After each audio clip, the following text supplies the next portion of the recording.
Hey, I'm Zach, and I'm here at Green Street Club, and I'm with Anthony, lead singer at Bayside. They just released their fourth studio album, Shutter.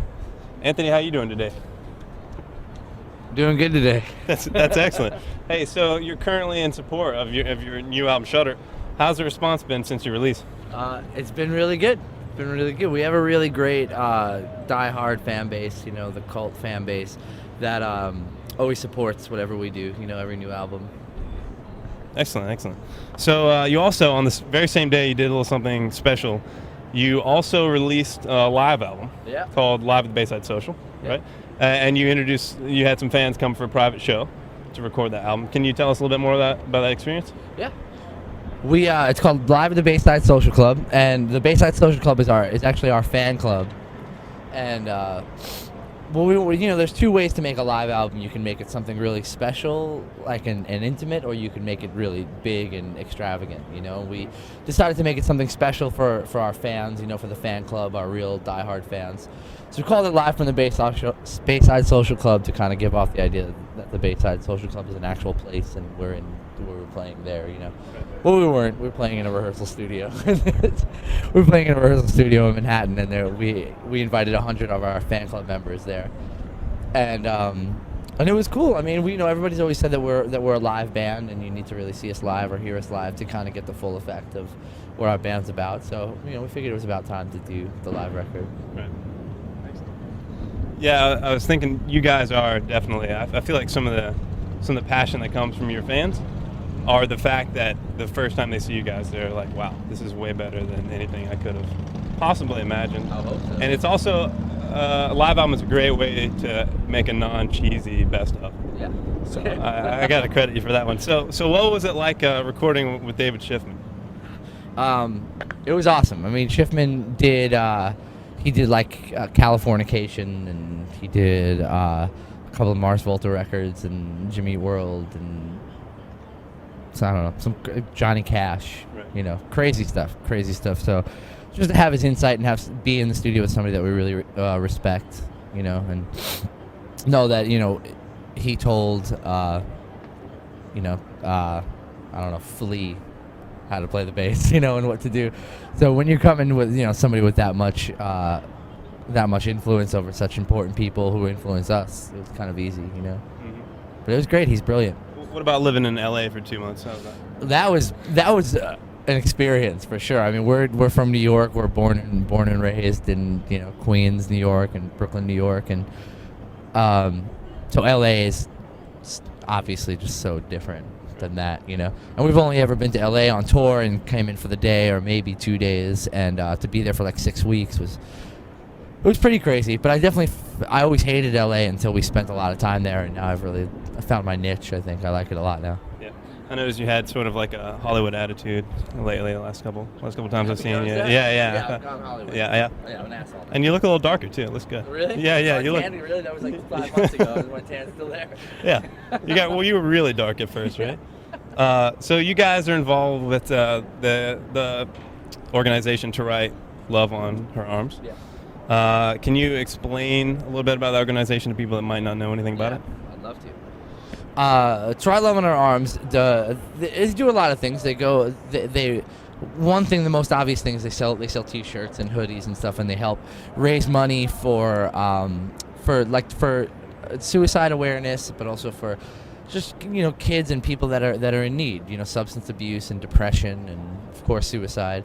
And they raise money to help put people through treatment and stuff like that. But that's only really half of what they do, which is a common misconception about the organization. Really what they do is they raise awareness. And Jamie, who's the guy that started the company, goes out on tours. He goes out on tours with bands and speaks during shows. But he's actually has his first speaking tour coming up, where he's going on a tour by himself to speak at colleges and coffee houses and stuff. Like him and Josh Moore from Beloved, I think. Right. Mm-hmm. And like I said, they raise money to help pay for treatment and stuff like that. But like I said, it's really only half of what they do.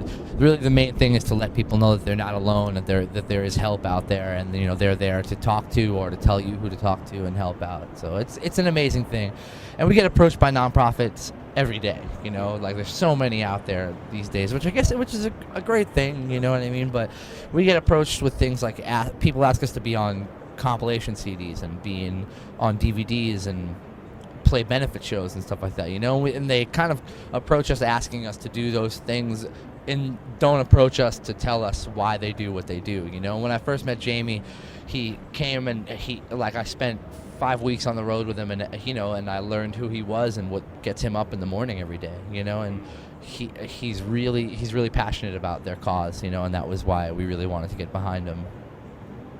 That's great, man. Now, I've been seeing you here at Green Street for quite a long time. I've watched your crowds grow from very large to capacity. I was flattering you there. From 4 dudes to capacity. Yeah, exactly. From just you. Right, me to capacity. Yeah. So what is it about Green Street that keeps you coming back here? Oh, we love it here. We love it here. I mean, Joe, great dude. We started with Ace's Basement. You know, we were going there a lot, way back in the day, and that's really the four people coming to the shows days. You know. And the whole community, the music scene here, the community, the fans, the club, Joe, our friends here. You know, we have so many. I was telling my wife just like this afternoon, like that we actually have roots here. You know, which is a weird thing, like being a bunch of guys from New York City to have roots in Greensboro, North Carolina. But we have so many friends, and even with the fans, you know, they've just supported us and built it. You know, I feel like it has nothing to do with us, like the fact that we started with 4 people and got to capacity. You know what I mean? It has everything to do with the fans and them telling their friends and just the music scene in general here in Greensboro. Excellent. So this tour is obviously going well for you. Has anything interesting happened so far on the bus, on the road? It's been an interesting one. It's always hard because you never really tell the best stories. Every day is interesting. Camera, you know. Oh, yeah. But I mean, I guess my fondest memory of the tour so far, we went to a strip club in Dallas called the Clubhouse. It's actually owned by Vinnie Paul from Pantera, which is cool enough, you know, which is real cool. And we go there every time we're in Dallas, and we pulled up in the bus. And there was another tour bus parked in the parking lot. And this is a really cool. It's BYOB, which is amazing. You know, it's huge. It's a really huge place. So it's not one of those like creepy strip club vibes where you you go and sit at a stage, you know, and you really feel like a creep. You know, you're like throwing dollar bills at like this like chick. It's, you know, so it's not that. It's huge, and you can go and sit at a table somewhere in the corner, and there's a balcony. It's cool. It's like real big. It's BYOB, which is really awesome, and you could bring all the booze you want. So anyway, so we get there, and first thing that was kind of funny is Chris had a water bottle when we first got there, and they confiscated his water bottle. We have shopping bags of alcohol and stuff, and but you can't bring a bottle of water in. Because what they do is, like, you bring all the alcohol you want, but you have to buy mixers from them. You have to buy cups, and so you can't bring in a cup, you know. You have to buy a cup, you have to buy ice, you have to buy soda or whatever you want to mix your drinks with, which is cool. And you could smoke inside, which is awesome, which is really rare these days. So you could smoke inside, you could drink, you could have a good time. Anyway, we get there, and Vinnie Paul is there, which is amazing, and we're, like, saying hello to Vinnie Paul. So when we pulled up, there was another tour bus in the parking lot, and we're like, oh, I wonder who that could be. So we're hanging out with Vinnie Paul for a minute, which is exciting. And then we look over in the corner, and Danzig is in the corner. So at this point, we're like at a strip club in Dallas with Vinnie Paul and Danzig, and then it was awesome. Did you guys go hang out with Danzig? Hang out is a stretch. I met him. He is actually shorter than everyone in Bayside, which is awesome. Yeah, that is awesome. But his bodyguards, multiple bodyguards, make up for that. Right.